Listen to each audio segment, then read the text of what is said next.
안녕하세요. 오늘도 사연살롱을 찾아주셔서 감사합니다. 경기도에서 살고 있는 50대 남성이에요. 저는 지금까지 평범한 삶을 살아왔어요. 그래서 드라마에 나오는 일들은 저랑은 다른 세계 얘긴 줄 알았죠. 그런데 얼마 전 저한테도 그런 황당한 일이 일어났지 뭡니까? 저에게는 눈에 넣어도 아프지 않은 큰아들과 작은 딸, 그리고 유순하고 가정적인 와이프가 있어요. 저는 현재 지방에서 아는 형님의 공장 일을 돕고 있는데요. 월요일부터 토요일까지 주 6일 근무에 월 300 정도 받고 있어요. 솔직히 내 식구가 먹고 살기엔 빠듯한 돈이에요. 제가 지금에야 이러고 살지만 처음부터 남 밑에서 일하고 살던 사람은 아니었어요. 원래는 서울에서 수출 무역업을 했더랬죠. 서울에 아파트도 2채나 가지고 있었고 차도 외제차를 끌고 다녔고요. 그 밖에도 현금 자산을 꽤 보유하고 있었고 1년에 한두 번은 가족들을 데리고 해외여행을 다닐 정도로 남부럽지 않게 살고 있었죠. 그런데 망하는 건 정말 한순간이더라고요. 처음에 작은 계약이 틀어지기 시작하더니 금세 도미노처럼 눈앞에서 와르르 사업 전체가 무너져 버렸어요. 어떻게 세운 사업인데 끝까지 버텨보려고 사방으로 뛰어다녔지만 잘 되지 않았어요. 보다 못한 본가와 처가에서 도와주려고 애를 썼지만 턱없이 부족하더군요. 결국 전 마지막이라는 심정으로 사업을 하는 친구를 찾아갔어요. 그래도 제일 친한 놈이라 생각해서였죠. 자존심 다 버리고 구질구질하게 부탁했습니다. 하지만 돌아온 대답은 싸늘했어요. 자기 보기엔 어차피 망한 게 뻔한 사업이니 그냥 접고 다른 일을 시작하라지 뭐예요. 전 친구의 멱살을 잡고 크게 다퉜어요. 가망 없어. 더 시간 끌어봤자 빚만 불어날 뿐이야. 뭐? 내가 어떻게 쌓아온 사업인데 내가 어떤 심정으로 여기까지 찾아왔는지 알기나 해? 그리고 그날 이후 저는 다시는 누구에게도 손을 벌리지 않겠다 맹세까지 했어요. 제가 가진 마지막 자존심마저 버릴 수는 없었거든요. 제 사업이 망하자 가장 힘들어한 건 작은 딸이었어요. 큰아들은 대학 졸업학기라 이미 등록금을 다 낸 상태인데다 사업이 잘 될 때 어학연수며 유럽 배낭여행까지 아들의 미래를 위해 금전적으로 해줄 수 있는 건 다 해준 상태였거든요. 하지만 작은 딸의 경우는 달랐어요. 아직 고등학생인데다 일반고도 아닌 예고에 다니고 있어서 전학이 불가피했죠. 예고는 등록금도 비싸고 실기비까지 따로 내야 해서 도저히 현재 형편으로는 감당이 안 되더라고요. 결국 미대 진학이 꿈인 딸아이를 일반 고등학교로 전학시켰어요. 대신 미대 입시를 대비해 미술학원을 보내주기로 했고요. 그런데 참, 미대 입시학원비도 만만치 않더라고요. 전에는 제가 벌어다주는 돈으로 아내가 다 알아서 했으니까 저야 알 리가 없었죠. 아침 7시부터 밤 8시까지 주 6일을 꼬박 일해서 월 300 손에 쥐는 상황에 한 달에 100만 원이 넘는 딸아이 학원비 대주는 건 여간 힘든 게 아니었어요. 학원비 내는 날이 무서워질 정도로요. 솔직히 딸아이 원망도 좀 했어요. 미대 들어가는 것도 보통 일이 아니고 또 간다고 해도 전공 살려서 취업하는 것도 힘들 테니까요. 게다가 미대 나와서 잘 되려면 유학은 기본이라고들 하는데 저희한테 이제 그런 건 꿈도 못 꿀 상황이잖아요. 그런데도 집이 이렇게 된 마당에 미술을 하겠다고 그 고집을 부리니 나 원참. 전 딸아이가 미술을 관두고 그냥 취업 잘 되는 간호학과나 회계학과에 갔으면 좋겠다 아내에게 내비쳤어요. 미대는 우리 형편 좋았을 때 얘기지. 지금 상황엔 아니잖아. 지금이라도 다시 생각해서 진로 바꾸게 합시다. 제대로 지원도 못 해주면 지은이도 고생할 게 뻔해. 그런데 아내가 극구 반대하는 거예요. 잠깐 형편어렵다고 앞날이 창창한 딸의 꿈을 막을 수는 없다나요. 나중에 딸한테 원망이라도 듣게 된다면 자기나 저나 많이 괴로울 거라고요. 힘 닿는 데까지는 해줄 만큼 해주자고요. 사실 전 그런 아내의 말이 곱게 들리지 않았어요. 월요일부터 토요일까지 공장에서 허리가 휘도록 일하는 건 저였으니까요. 아내는 여전히 상황 판단이 안 되는 것 같았어요. 더 이상 강남 사모님이 아니란 걸 직시해야 하는데 말이죠. 전과 달리 사는 집도 완전히 달라졌어요.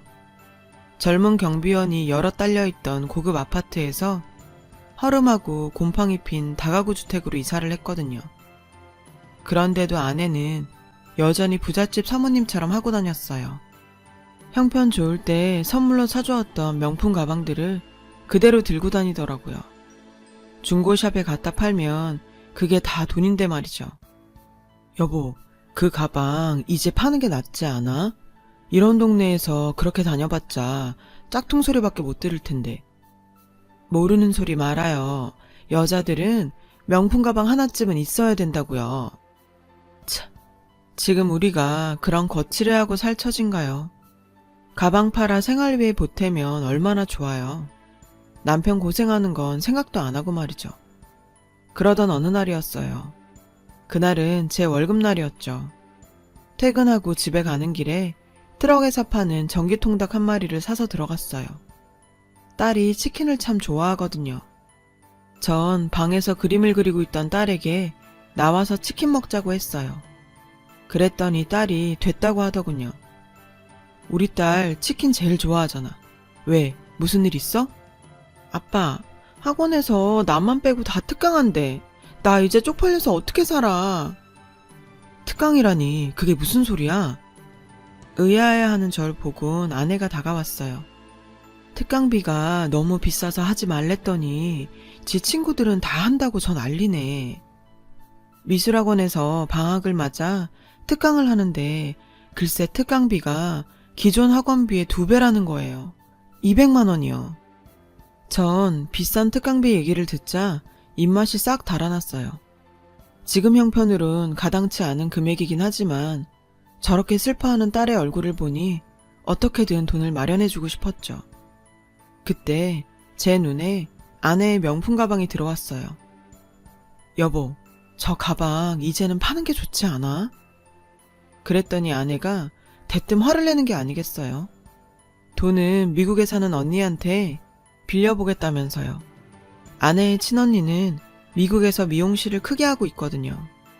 저희가 망해서 거리에 나앉을 때 지금 살고 있는 이 빌라 전세 자금을 내준 사람이 바로 처형이었어요. 돈은 안 갚아도 되니까 용기 잃지 말고 살라고요. 그 일로 아내는 처형한테 미안한 마음을 크게 가지고 있어요. 저도 처형한테는 늘 고맙고 미안한 처지고요. 그런데 사람이 참 자식 앞에선 뻔뻔해지나 봐요. 이번에도 결국 처형한테 손을 벌리고 말았거든요. 나중에 일이 잘 풀리면 전부 갖겠단 마음이었죠. 그렇게 딸아이는 다른 친구들처럼 방학 특강을 듣게 되었어요. 그런데 그 사건을 계기로 아내와 전 조금 멀어지게 되었어요. 아내는 예전처럼 밝아 보이지 않았죠. 이제 정말 우리가 망했다는 걸 실감이라도 한 듯 어두운 표정이었어요. 대화도 많이 줄었고요. 전 이 모든 게 다 제가 부족해서 생긴 일이라고 생각했어요. 돈만 있으면 뭐든 살 수 있고 가정의 화목도 이룰 수 있을 거란 생각이 들더군요. 실제로 그렇기도 하고요. 사실 살다 보면 일어나는 대부분의 문제가 돈 때문이잖아요. 그러던 어느 날 공장 형님이 일요일에도 일해줄 수 있겠냐고 묻더군요. 얘기를 들어보니 야근비에 주말 수당까지 돈이 꽤 되더라고요. 그래서 전 이참에 딸아이 대학 등록금이라도 마련해야겠다는 생각으로 하겠다고 했어요. 숙식은 공장에서 마련해준 기숙사에서 하게 되었고 가족들이 있는 집에는 2주에 한 번 정도 갈 수 있었어요. 그렇다 보니 집안 사정은 아내와 통화를 하며 듣는 게 고작이었죠. 밥은 먹었냐, 집에 일은 없냐. 통화 내용은 늘 같았어요. 그때마다 아내는 별일 없다고 했고요. 그렇게 전 조금씩 공장 생활에 익숙해져 갔어요. 그런데 숙소에 누워 가만히 생각해보니 바로 다음 날이 아내 생일이지 뭐예요. 아차 싶었죠. 그래도 지금이라도 기억이 나서 다행이다 싶었어요. 전 공장 형님한테 전화해서 하루 휴가를 얻었어요. 그리곤 동네 빵집에 들러 생크림 케이크를 사고 시장에서 아내가 좋아하는 복숭아도 10,000원어치 샀어요. 이번에야말로 아내와 대화 좀 나누고 예전처럼 돈독한 사이로 돌아가야겠다 생각하면서요. 그런데 웬걸? 집에 가보니 아무도 없는 거예요. 딸에게 전화해보니 학원에서 특강 중이라 늦게 끝난다고 하더군요. 아내는 아예 전화를 받지 않았어요. 이상했어요. 아내는 일을 다니는 것도 아니었으니까요. 그런 아내가 밤 9시가 넘도록 집에 들어오지 않더라고요. 결국 저는 생일 케이크 초만 꽂은 채 잠이 들고 말았어요. 얼마나 잤을까? 아내가 절 깨우더군요. 시계를 보니 11시였어요. 당신, 지금 이 시간까지 어딜 돌아다닌 거야? 동창회가 있어서 다녀오는 길이에요. 동창회라는 말에 부하가 치밀더군요. 전 사업이 망한 이후 모임에 나가본 적이 한 번도 없었거든요. 남편은 주말도 반납하고 뼈 빠지게 일하는 동안 아내는 친구들 만나 시시덕거리며 놀았단 얘기잖아요. 제가 우연히 찾아온 그날 말고도 아내는 자주 밖으로 놔두는 느낌이었어요. 제가 자신을 의심하는 줄도 모르고 아내는 자기 생일인 줄 어떻게 알았냐고 좋아하더군요. 기왕 생일 케이크를 사왔으니 초에 불이라도 붙이자고 했죠. 하지만 전 너무 화가 난 나머지 그 길로 다시 공장으로 오고 말았어요. 공장으로 돌아와 딸아이에게 전화를 걸었어요. 그리고 물었죠. 엄마가 자주 외출하냐고요. 그러자 딸이 좀 머뭇거리더군요. 딸아이 말로는 엄마가 하루가 멀다 하고 밤마다 어딜 나간다는 거예요. 어디 가냐고 물어도 그냥 친구 만나러 간다고 했다네요. 저는 딸에게 왜 지금까지 아무 말도 하지 않았냐고 다그쳤어요. 그러자 딸은 엄마 아빠 사이에 혹여 분란이라도 일어날까봐 걱정이 돼서 말 안 했다고 하더군요. 전 이 이야기를 공장 형님한테 했어요. 그러자 형님이 심각한 얼굴로 그러더군요. 제 와이프가 바람이 난 것 같다고요. 딱 봐도 바람이네. 얘기 들어보니까 좀 된 것 같은데? 네, 제가 생각해도 이건 바람이 분명한 것 같았어요. 일도 안 하는 아내가 밤마다 나갈 곳이 어딨겠어요. 잘 나가던 사모님에서 이 모양 이 꼴이 됐으니 아내도 도피할 곳을 찾고 싶었을 거란 생각이 들더군요. 결국 전 아내한테 묻지 못했어요. 혹여 정말 아내가 바람이라도 난 거라면 전 정말 어떻게 해야 좋을지 몰랐으니까요. 제게 남은 건 이젠 가정 하나뿐인데 그냥 모른 척하고 살아야 하는 게 아닐까. 아내의 외도는 그냥 잠시 지나가는 소나기 같은 것이었으면 좋겠다고 생각했습니다. 그러다 제가 공장을 쉬어야 하는 상황이 생기고 말았어요. 출근하다 계단에서 다리를 헛디뎌 넘어졌거든요. 병원에서는 다리뼈에 금이 갔으니 3주 정도는 쉬라고 하더군요. 공장 형님도 이 기회에 집에 가서 좀 쉬라고 권했고요. 하지만 전 집에 갈 용기가 나지 않았어요. 아내를 보는 게 두려웠거든요. 하지만 별 수 있나요? 갈 곳이 집밖에 없는 걸. 결국에 짐을 싸서 집으로 향했어요. 집에 가니 절 보는 아내의 얼굴에 당황한 기색이 역력하더군요. 하지만 이내 아내는 제 몸 걱정부터 했어요. 그런 아내를 보니 다시 예전으로 돌아간 기분이 들더라고요. 이런 말 하면 안 되지만 아내가 제 아픈 모습을 보고 이제 한눈 팔지 않았으면 좋겠다는 생각도 했어요. 그런데 나 저녁에 친구랑 약속이 있는데 어쩌지? 내가 죽 끓여 놓을 테니까 데워 먹어요. 전 아내의 말에 화를 참지 못하고 결국 욕을 하고 말았어요. 아내는 무척 당황하더군요. 하지만 그런 상황에서도 아내는 끝내 외출을 했어요. 전 비참한 마음에 아내가 끓여준 죽을 싱크대에 모조리 버렸어요. 그리고 아내가 정말 친구를 만나러 간 것일 수도 있지 않느냐며 애써 스스로를 다독였어요.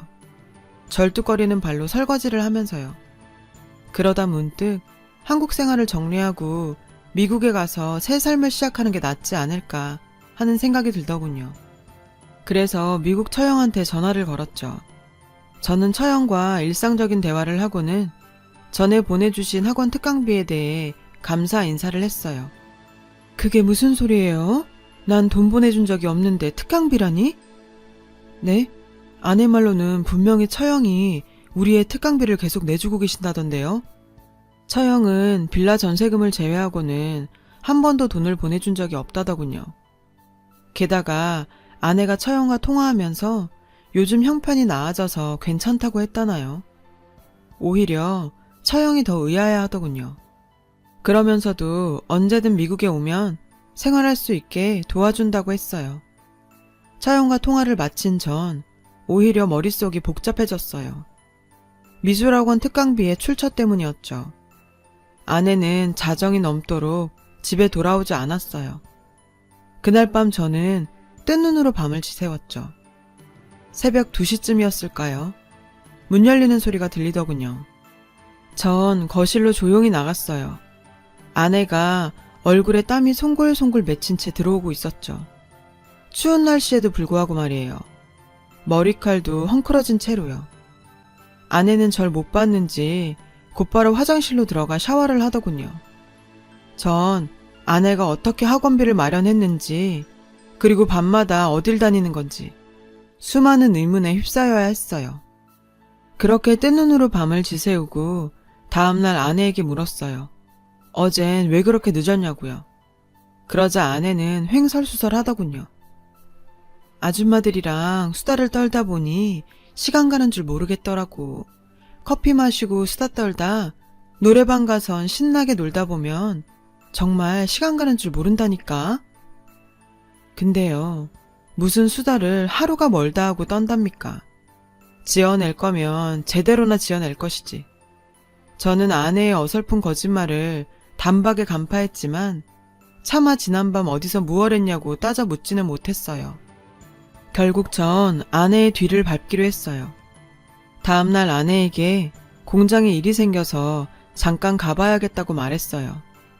아내는 그 몸으로 어딜 가냐고 걱정을 했지만 아내가 속으로는 기뻐하고 있을 거라고 생각했죠.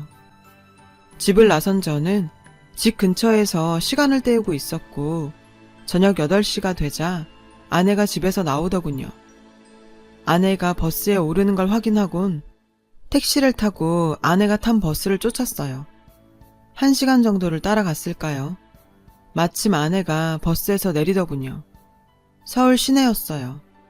시간은 벌써 9시가 넘었더라고요. 버스에서 내린 아내는 어디론가 종종 걸음을 쳤어요. 따라가 보니 제가 잘 아는 동네더군요. 제가 사업을 하던 시절 제 사무실이 있던 동네였어요. 뒤따르는 내내 아내가 왜 하필 이 동네로 온 걸까 생각했어요. 하지만 궁금증은 생각보다 빨리 풀리게 됐죠. 아내가 향한 곳은 다름 아닌 한때 제 절친이었던 친구놈의 사무실이 있는 건물이었거든요. 순간 다리가 후들거리기 시작했어요. 모든 퍼즐이 다 맞춰진 것 같았거든요. 내 친구놈과 아내가 불륜을 저지르는 게 너무나 분명했어요. 친구와 제가 사이가 좋았던 시절 녀석은 제 아내와도 사이가 좋았었거든요. 비혼주의라는 놈이 가끔 농담조로 제 아내 같은 여자가 있다면 당장이라도 결혼하겠다고 했을 정도니까요. 그 놈이 옛날부터 제 마누라를 탐내고 있었던 것이 분명했어요. 아내도 그 친구를 보고 결혼하면 좋은 남편에 좋은 아빠가 될 거라고 얘기할 정도로 호감을 보이기도 했고요. 둘 사이에 뭔가 있는 것이 분명했어요. 모르긴 해도 딸의 특강비도 그놈이 챙겨줬겠죠. 전 모든 걸 포기하는 심정으로 아내를 뒤따라 건물로 들어갔어요. 그런데 로비에 들어서니 야간 경비원이 절 막더군요. 무슨 용무로 찾아오신 겁니까? 방금 들어간 여자, 그 여자를 찾아왔습니다. 누구? 아, 박 사장님 친구분이요? 박 사장이 앞서 말한 제 친구놈이에요. 이미 경비원도 알 만큼 들락거린 모양이었어요. 순간 전 머리가 돌아버릴 것 같았죠. 전 막무가내로 엘리베이터로 향했어요. 경비원이 절 막으려 했지만 재빨리 엘리베이터에 올라 친구놈 사무실이 있는 층을 눌렀죠. 엘리베이터에서 내려보니 사무실 안은 불이 꺼진 채 컴컴했어요. 다른 직원들은 모두 퇴근한 모양이었고요. 그때였어요. 저 멀리 사장실 문틈에서 불빛이 새어나오는 게 보였어요. 안에서 사람 말소리가 들리더군요. 머릿속은 온통 친구놈과 아내가 사장실에서 뒹구는 모습으로 가득했죠. 그렇게 굴욕적이고 참혹한 심정으로 사장실 문을 벌컥 열었어요. 그런데 그곳에는 제 친구는 혼자 있는 게 아니겠어요. 전화통화를 하고 있던 친구는 갑작스런 제 방문에 의아한 표정이었죠. 연락도 없이 내가 여긴 웬일이야? 전 다짜고짜 소리쳤어요. 어딨어? 우리 마누라 어디 숨겼냐고? 그게 갑자기 무슨 소리야? 재수씨가 어딨냐니? 전 다리를 절뚝거리며 다가가 친구놈의 멱살을 잡았어요. 그제야 친구놈은 당황한 기색을 보이더군요. 그 모습에 전 확신할 수 있었어요. 놈이 내 아내와 붙어먹고 있다는 걸요. 네가 뭐가 모자라 남의 와이프까지 건드려? 너 나 죽는 걸 보고 싶어? 일단 이거 놓고 얘기해. 네가 생각하는 그런 게 아니야. 그런 게 아니면 왜 우리 마누라가 밤마다 네 사무실에 찾아오는 건데? 그건 그런 게 아니고 미치겠네. 친구놈은 변명을 하는데 급급했어요. 전 가증스런 녀석의 얼굴을 치려고 주먹을 들었죠. 그런데 그 순간 아내 목소리가 들렸어요. 여보, 그만해요. 나 여기 있어요. 고개를 돌려보니 문가에 제 아내가 서 있더군요. 파란 청소 아줌마 옷차림으로 손엔 대걸레를 든 채로요. 여보, 당신이 왜 그런 옷을 입고 있어? 손에 대걸레는 뭐고? 미안해요. 진작 말 못해서. 아내는 그 자리에 주저앉아 펑펑 울더군요. 친구놈은 그제야 그간의 상황을 설명해 주었어요. 몇 달 전 녀석은 아내로부터 온 전화를 받았다더군요. 혹시 일자리를 주선해 줄 수 있겠냐고요. 재수 씨한테 차마 험한 일을 시킬 수 없어 처음엔 격리 일을 주선했다고 하더군요. 하지만 아내는 사회생활 경험이 없는 자신 때문에 괜히 피해를 주기 싫다며 격리 자리를 극구 거절했다는 거예요. 그래서 하는 수 없이 아내에게 회사 청소 일자리를 소개해줬다고요. 평일 저녁에 5시간 정도 일을 하지만 친구놈은 사장 재량으로 월급을 좀 더 챙겨줬더군요. 정 그제서야 왜 아내가 매일 밤 땀 범벅이 된 채 돌아와 샤워를 했는지 알 수 있었어요. 그런 줄도 모르고 지금껏 아내의 외도를 의심했다니.